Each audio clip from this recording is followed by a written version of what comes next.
नमस्कार, मैं हूं शुभम मिश्रा और आप देख रहे हैं जोहार झारखंड। चलिए करते हैं बुलेटिन की शुरुआत। और सबसे पहले आज हम बात करेंगे झारखंड की सबसे बड़ी समस्या यानी कि बिजली संकट की। दरअसल झारखंड में बिजली संकट से महेंद्र सिंह धोनी की पत्नी साक्षी परेशान है। साक्षी ने ट्वीट कर सरकार से तीखे सवाल पूछे हैं। साक्षी ने अपने ट्वीट में लिखा है कि झारखंड के एक करदाता के रूप में बस ये जानना चाहती हूं कि झारखंड में इतने सालों से बिजली संकट क्यों है। हम जिम्मेदारी के साथ यह सुनिश्चित कर रहे हैं कि हम ऊर्जा की बचत करें। तो महेंद्र सिंह धोनी की पत्नी साक्षी धोनी ने यह ट्वीट किया है अपने ट्विटर हैंडल से। उन्होंने सरकार से तीखे सवाल भी पूछे हैं। और बिजली संकट को लेकर साक्षी धोनी का ट्वीट आपके सामने है। उन्होंने लिखा है कि राजधानी में ये चर्चा का विषय बन गया है। रांची के सिमलिया में धोनी की आवास के बाहर पहुंचे स्थानीय लोगों ने साफ कहा कि साक्षी धोनी ने आम आदमी की आवाज को बुलंद करने का काम किया है। महिलाओं का कहना है कि साक्षी धोनी हमेशा से ही जनहित के मुद्दे को बुलंद करती है। रांची में धोनी आवास के बाहर लोगों से बातचीत की न्यूज 18 संवाददाता संजय कुमार सिन्हा ने।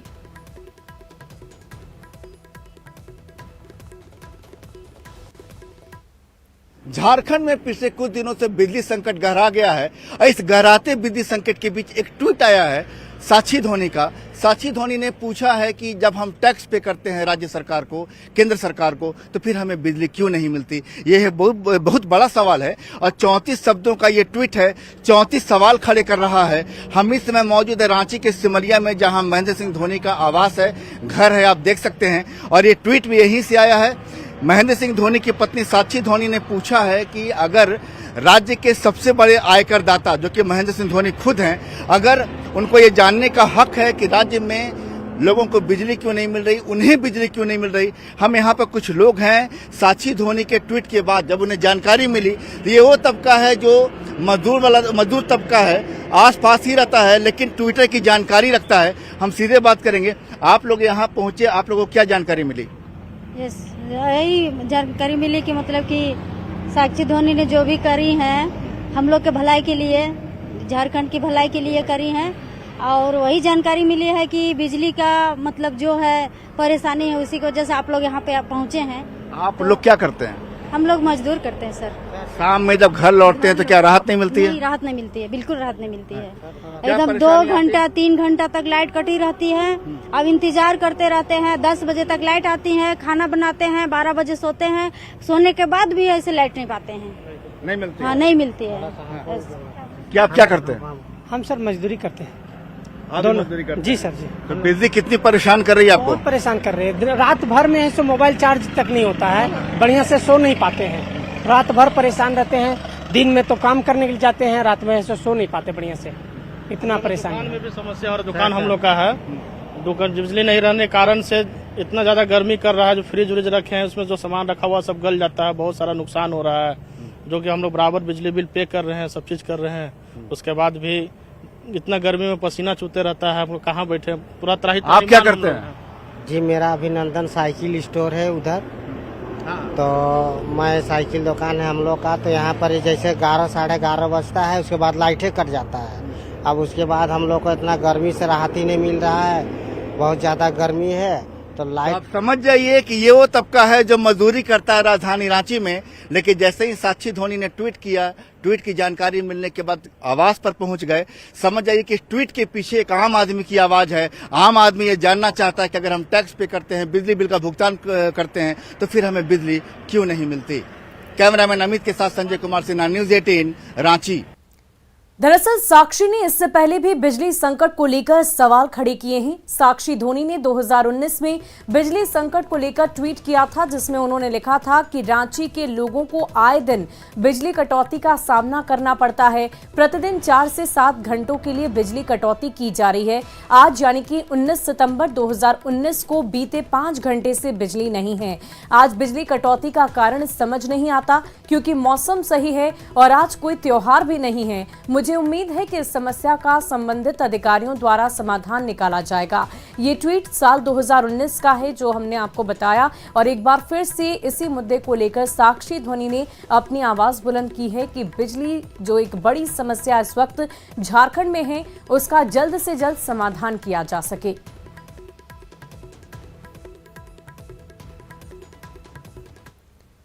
दरअसल झारखंड के लोग लगातार लोड शेडिंग से पीड़ित हैं, क्योंकि राज्य के अधिकांश हिस्सों में तापमान 40 डिग्री सेल्सियस से ऊपर है। हीट वेव ने पश्चिम सिंहभूम, कोडरमा और गिरिडीह जिलों को अपनी चपेट में ले लिया, जबकि इसके 28 अप्रैल तक रांची, बोकारो, पूर्वी सिंहभूम, गढ़वा, पलामू और चतरा में फैलने की संभावना है। राज्य में दिन भी बिजली की लोड शेडिंग हो रही है, वहीं पीक आवर में परेशानी कुछ ज्यादा ही है।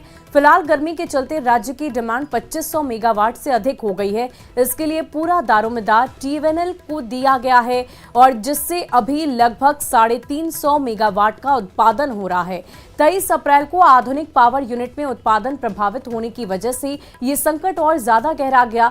वहीं विद्युत संयंत्रों को कोयले की आपूर्ति में कमी के चलते ऊर्जा संकट का खतरा पैदा हो गया है।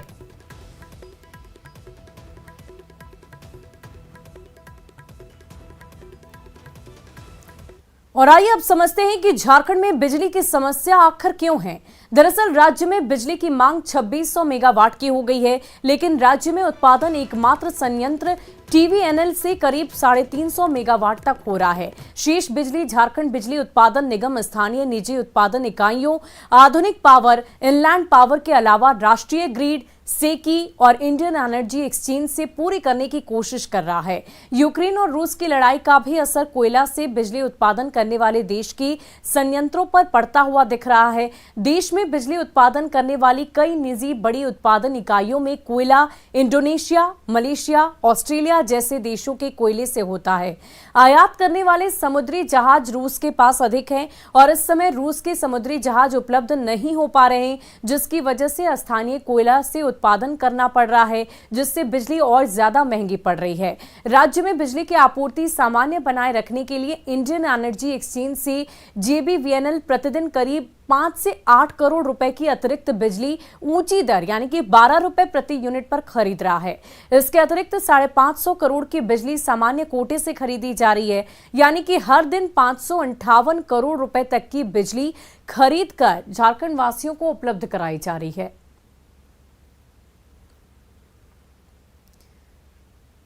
और आइए अब आपको ये भी बताते हैं कि अभी झारखंड को कहां-कहां से बिजली मिल रही है।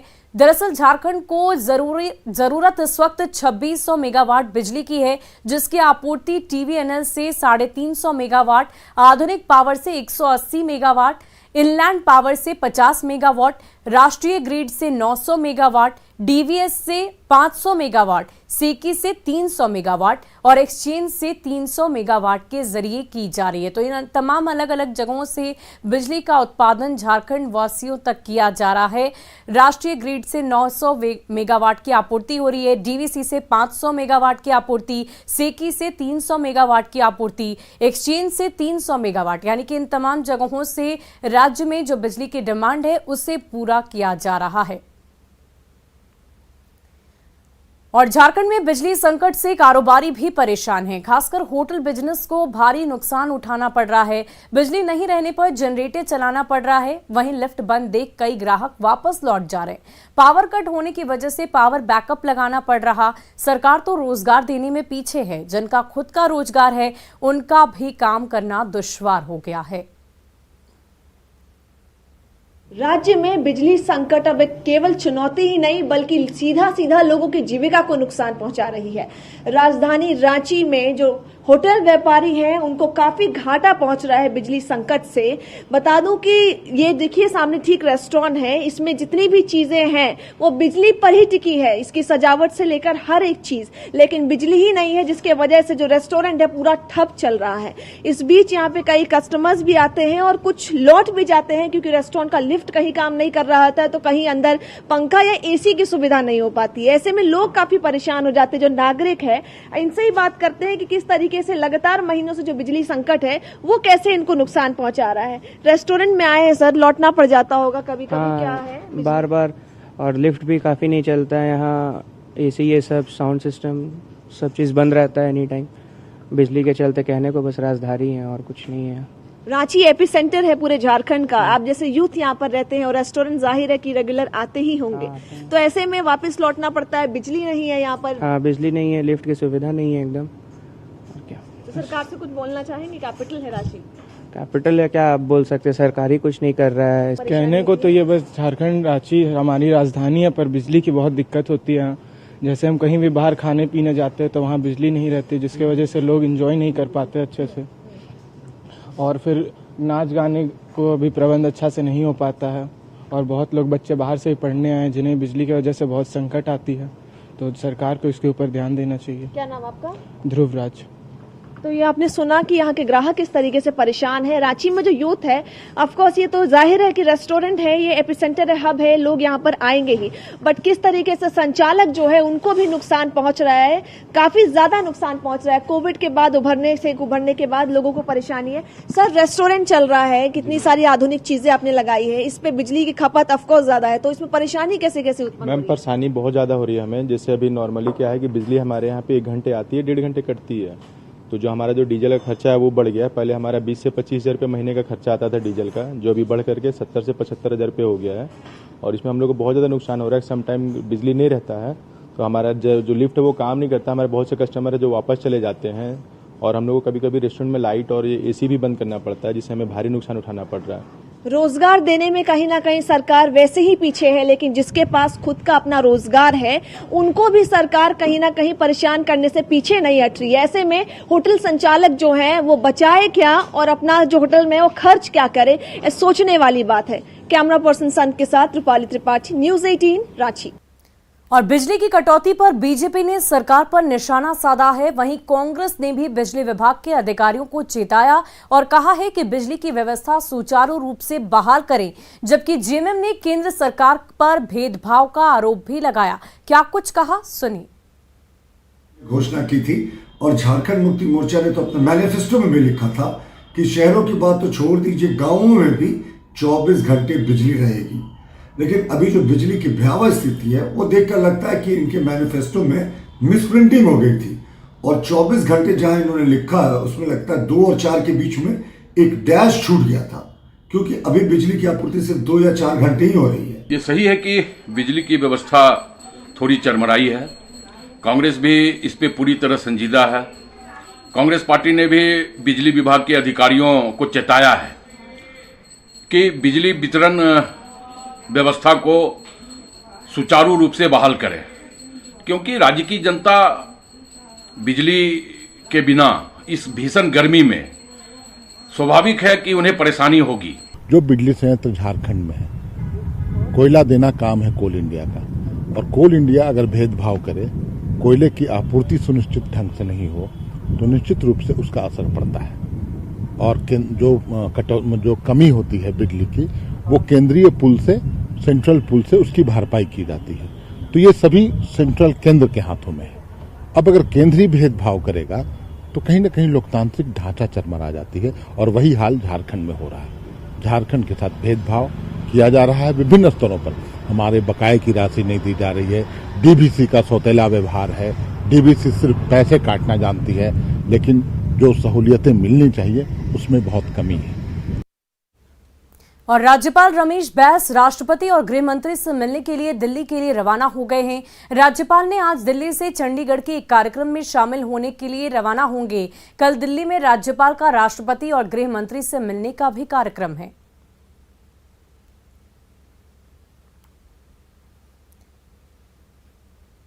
और झारखंड में सीएम, उनकी पत्नी, सीएम के भाई और मंत्रियों पर लग रहे आरोपों को लेकर कांग्रेस का बड़ा बयान सामने आया। प्रदेश कांग्रेस अध्यक्ष राजेश ठाकुर ने कहा कि किसी भी व्यक्ति पर आरोप लगाना आसान है, पर उसे साबित करना बेहद मुश्किल होता है।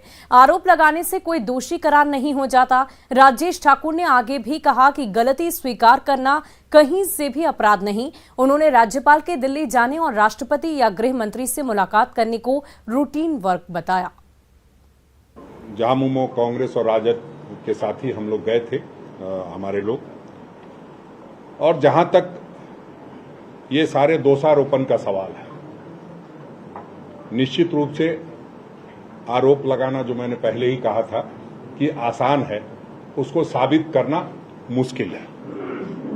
आपके पास उदाहरण है आदरणीय बंधु तिर्की जी, जिस व्यक्ति ने इन पर आरोप लगाया था वो पहचानने से इनकार कर दिया था। देखिए, नैतिकता की जहां तक बात है तो जो लोग आरोप लगा रहे हैं उनकी नैतिकता भी जरा देख लीजिए, उस पर भी एक बार थोड़ा गौर करना चाहिए कि उन पर भ्रष्टाचार के कितने आरोप लगे हैं। अपने बारे में अगर वो 5 लाइन बता देते तो ज्यादा अच्छा होता। दूसरे के बारे में बताना बहुत आसान होता है और हम ये समझते हैं जहां भी उन्होंने इस बात को कहा है, सिर्फ मीडिया में तो नहीं कहा होगा, कहीं ना कहीं कंप्लेन भी किया है। तो जहां से कंप्लेन किया गया है तो जांच की कार्रवाई होगी ही, इसमें कहीं दो मत नहीं है। लेकिन मुझे जो जानकारी जो इधर उधर से आ रही है उसमें यह है कि ये मामला ठीक है, उनको आवंटन हुआ होगा, ये भी बहुत पहले ही उन्होंने सरेंडर किया हुआ है। और चलिए अब बढ़ते हैं अगली खबर की ओर। बुनकरों का गांव भदोही, जो पूरे साउथ एशिया में हाथ से बुनी कालीनों के लिए जाना जाता है, यहां पर इस वीविंग इंडस्ट्री के चलते पानी की शुद्धता में लगातार मिलावट हो रही थी। अभी यहां के लोगों को पता भी नहीं था, तभी लड़कियों के एक समूह ने इस समस्या को खत्म करने के इरादे से वाटर एड से बातचीत की और इसका समाधान निकालने का बीड़ा उठाया। आइए देखते हैं मिशन पानी की ये रिपोर्ट।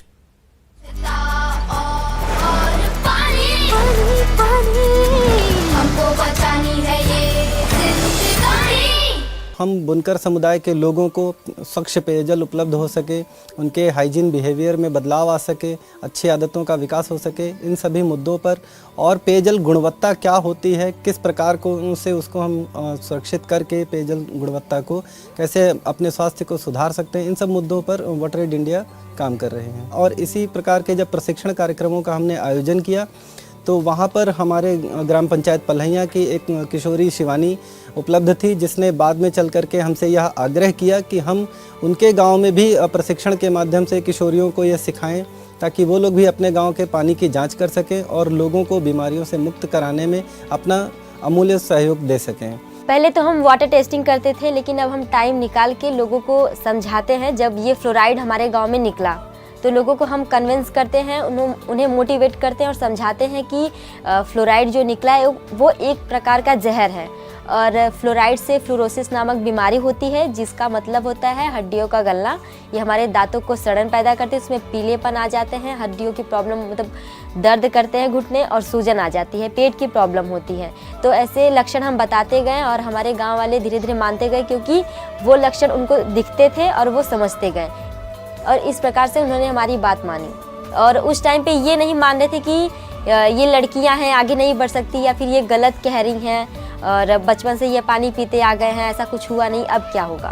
अब ये हो गया है कि जो भी हैंड पाइप अगर लगवाता है तो हम लोग को बुलाते हैं कि मेरे यहाँ हैंड पाइप लगा है, आओ आप सब वाटर टेस्टिंग कर दो कि पानी मेरा सही है या नहीं। स्वच्छता और पानी, हमको बचानी है ये जिंदगानी। और फिलहाल के लिए इस बुलेटिन में इतना ही। आप बने रहे न्यूज़ 18 बिहार झारखंड के साथ।